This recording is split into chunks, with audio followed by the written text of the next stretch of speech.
ഞങ്ങളുടെ ജീവിതത്തിൽ കയറ്റിറക്കങ്ങളൊക്കെ ഉണ്ടായിട്ടുണ്ട്. സാമ്പത്തികമായിട്ട് ഒരുപാട് ബുദ്ധിമുട്ടുകൾ ആദ്യകാലങ്ങളിൽ ഞങ്ങൾ അനുഭവിക്കേണ്ടി വന്നിട്ടുണ്ട്. അപ്പോൾ ആ കാലങ്ങളിലൊക്കെ ഒരുപാട് പ്രതീക്ഷകളുണ്ടായിരുന്ന ഒരു ഭാര്യ എന്നുള്ള നിലയിൽ ആ പ്രതീക്ഷകളൊന്നും നിറവേറ്റാൻ എനിക്ക് സാധിച്ചില്ല. അതൊക്കെ വളരെ മനപ്രയാസമുണ്ടായിട്ടുണ്ടാവാം അന്ന്, എങ്കിലും പുറത്ത് കാണിക്കാതെ ജീവിച്ചു പോന്നു. ഇതാണ് ഞങ്ങളുടെ പ്രണയം എന്ന് പറയുന്നത്. അതായത് പരസ്പരം ദുഃഖമുണ്ട് എങ്കിലും ഞങ്ങൾ പിണങ്ങാതെ സ്നേഹിച്ച് അത്യാവശ്യം മുറുമുറുപ്പുകളൊക്കെ പറഞ്ഞ് ജീവിച്ചു പോകുന്നു.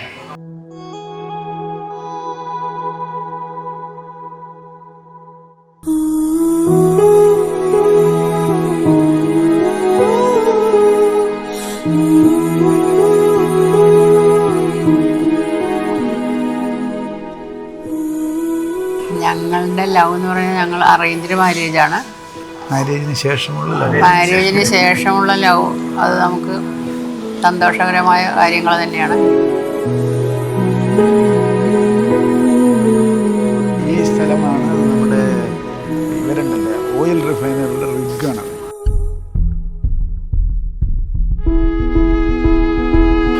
ആദ്യകാലങ്ങളിൽ സംഘടനാ പ്രവർത്തനങ്ങളിൽ മുഴുകിയിരുന്നപ്പോഴൊന്നും വീട്ടുകാര്യങ്ങളോ ഭാര്യയുടെ ദുഃഖങ്ങളോ അവരുടെ ബുദ്ധിമുട്ടുകളോ ഒന്നും തിരിഞ്ഞു നോക്കാൻ എനിക്ക് സമയം കിട്ടിയിരുന്നില്ല. അതൊന്നും എന്നോട് പരാതി പോലും പറയാതെ അവർ കുടുംബകാര്യങ്ങൾ മുന്നോട്ട് കൊണ്ടുപോയി എന്നത് ഇന്ന് ഓർക്കുമ്പോൾ എത്ര വലിയ തെറ്റാണ് ഞാൻ ചെയ്തത് എന്നെനിക്ക് തോന്നുന്നുണ്ട്. പക്ഷേ ഞങ്ങളുടെ കുടുംബജീവിതം അന്നും ഇന്നും എന്നും വളരെ സന്തോഷപ്രദമായി തന്നെ മുന്നോട്ട് പോയിട്ടുണ്ട്. 1975 സെപ്റ്റംബർ 7 ഞങ്ങളുടെ കല്യാണം. പിറ്റേ വർഷം ഞങ്ങൾക്ക് മോനുണ്ടായി. എൻ്റെ കുട്ടിക്കാലം തൊട്ട് എൻ്റെ ക്യാരക്ടറിനെ മോൾഡ് ചെയ്തതും അല്ലെങ്കിൽ ഞാൻ എങ്ങനെ പെരുമാറണം, എങ്ങനെ ആളുകളുമായിട്ട് ഇടപഴകണം, ഇതൊക്കെ കൺട്രോൾ ചെയ്തിട്ടുള്ളതും അല്ലെങ്കിൽ ഇതൊക്കെ ഇൻഫ്ലുവൻസ് ചെയ്തിട്ടുള്ളതും ഭയങ്കരമായിട്ട് അച്ഛനും അമ്മയും അവർ എന്നെ പഠിപ്പിച്ച കാര്യങ്ങളൊക്കെയാണ്.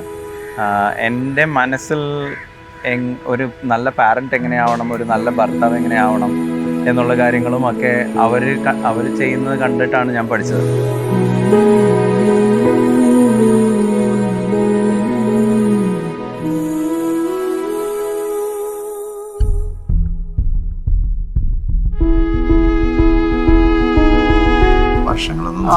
ഒരു 8 വർഷം കഴിഞ്ഞ് മോളും ഉണ്ടായി. ഇവർ രണ്ടുപേരെയും വളർത്തി വലുതാക്കി. Hello, surprise. എന്നോട് അച്ഛൻ്റെയും അമ്മയുടെയും കുഞ്ഞിലെയുള്ള ഓർമ്മകളും എല്ലാം പറയണമെന്ന് പറഞ്ഞപ്പോൾ പെട്ടെന്ന് ഏത് പറയണം, എവിടെ തുടങ്ങണം?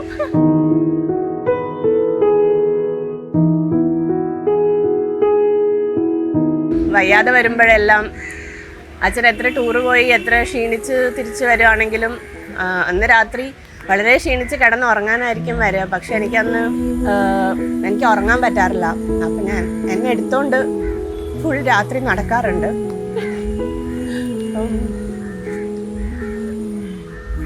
അപ്പം ഞാൻ വയ്യാണ്ടാണെങ്കിലും ഞാൻ ഓർക്കും, അച്ഛൻ എന്ത് ടയേർഡായിട്ടാണ് വരണേ, അച്ഛനോട് കിടന്നോളാൻ പറയാം. പക്ഷേ എനിക്ക് ശ്വാസം മുട്ടിയിരിക്കുമ്പോൾ അച്ഛൻ ഉറങ്ങുമില്ല. ആ ഒരു ഓർമ്മകളുണ്ട്.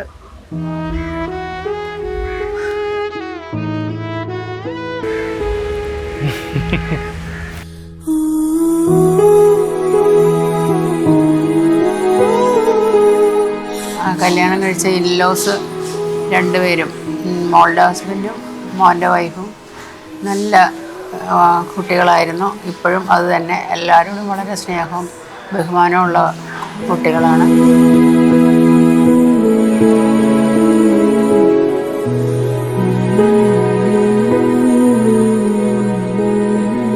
ഞാൻ ഫാമിലിയിലേക്ക് വന്നപ്പോഴും അവർ മരുമകളായിട്ടല്ല സ്വന്തം മകളായിട്ടാണ് എപ്പോഴും എന്നെ കണ്ടിരുന്നത്.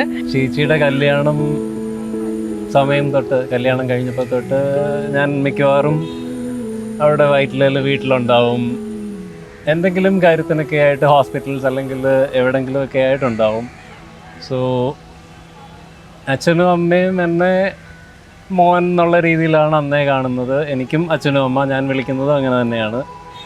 സോ നമ്മളുടെ കല്യാണം 2009 കഴിഞ്ഞപ്പം ആണെങ്കിലും സെയിം ആ ഒരു റിലേഷൻ അങ്ങനെ കണ്ടിന്യൂ ചെയ്യുന്നു. ഇപ്പോഴും ഈ കഴിഞ്ഞ 23 വർഷമായിട്ട് ഞാൻ എന്ത് ചെയ്താലും അതിനൊക്കെ സപ്പോർട്ട് ചെയ്യും. ഞാൻ ഡാൻസ് പഠിക്കാൻ പോകുന്നതും പാട്ട് പഠിക്കാൻ പോകുന്നതും അതൊക്കെ വളരെ എൻകറേജിങ് ആയിട്ട് വളരെ അഭിമാനത്തോടെ മറ്റേ ഫ്രണ്ട്സിൻ്റെ അടുത്തൊക്കെ പറയും. അങ്ങനെ വളരെ സപ്പോർട്ടീവാണ് അച്ഛനും അമ്മയും നമ്മൾ എന്ത് ചെയ്താലും.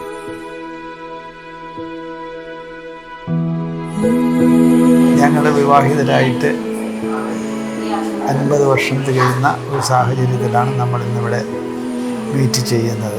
കേരളത്തിൻ്റെ നാനാഭാഗത്തു നിന്നും എല്ലാ ജില്ലകളിൽ നിന്നും എൻ്റെ സുഹൃത്തുക്കളും എൻ്റെ ഭാര്യയുടെ സുഹൃത്തുക്കളും എത്തിച്ചേർന്നു. അതുപോലെ തന്നെ ഞങ്ങളുടെ കുടുംബക്കാരായിട്ടുള്ള ആൾക്കാർ ഇന്ത്യയുടെ നാനാഭാഗത്തു നിന്നും ഇവിടെ എത്തിച്ചേർന്നു. അവരുടെ എൻ്റെ മക്കളുടെ സുഹൃത്തുക്കളും ഇന്ത്യയുടെ പല ഭാഗങ്ങളിൽ നിന്നായി ഈ ചടങ്ങിൽ പങ്കെടുക്കാൻ എത്തിച്ചേരുകയുണ്ടായിട്ടുണ്ട്.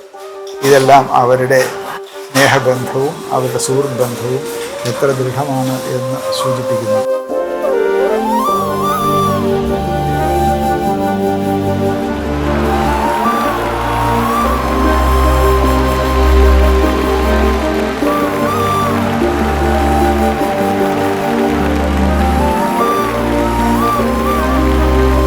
Okay, wait. On 3, 2, 1, we say happy anniversary Appupa Namuma. Okay. Ready? 3, 2, 1. Happy anniversary Appupa Namuma. We'll.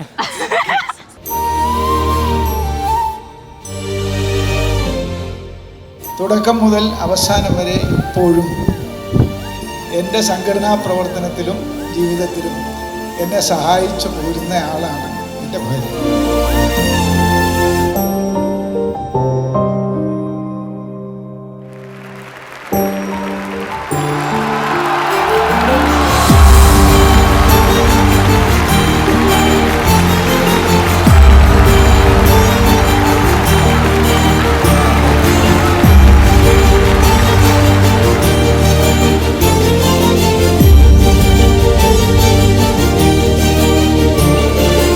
Congratulations. ഇനിയും വളരെ വളരെ വർഷങ്ങൾ ഇതുപോലെ ഒരുമിച്ച് സന്തോഷത്തോടുകൂടി കൈകോർത്ത് പിടിച്ച് മുന്നോട്ട് നീങ്ങട്ടെ എന്ന് ആശംസിക്കുന്നു. ഹാപ്പി ആനിവേഴ്സറി അച്ഛനമ്മ. 50th ആനിവേഴ്സറിയിൽ എത്തി നിൽക്കുന്ന അച്ഛനും അമ്മയ്ക്കും happy anniversary. Fun loving couples ആയിട്ടിരിക്കുന്ന അച്ഛനും അമ്മയ്ക്കും 50th വെഡിങ് ആനിവേഴ്സറി വിഷസ്. അതുപോലെ അച്ഛന് സ്പെഷ്യൽ 84th ബർത്ത്ഡേ വിഷസും കൂടെ ഞാൻ ഇതിൻ്റെ ഇവിടെ നേരുന്നു.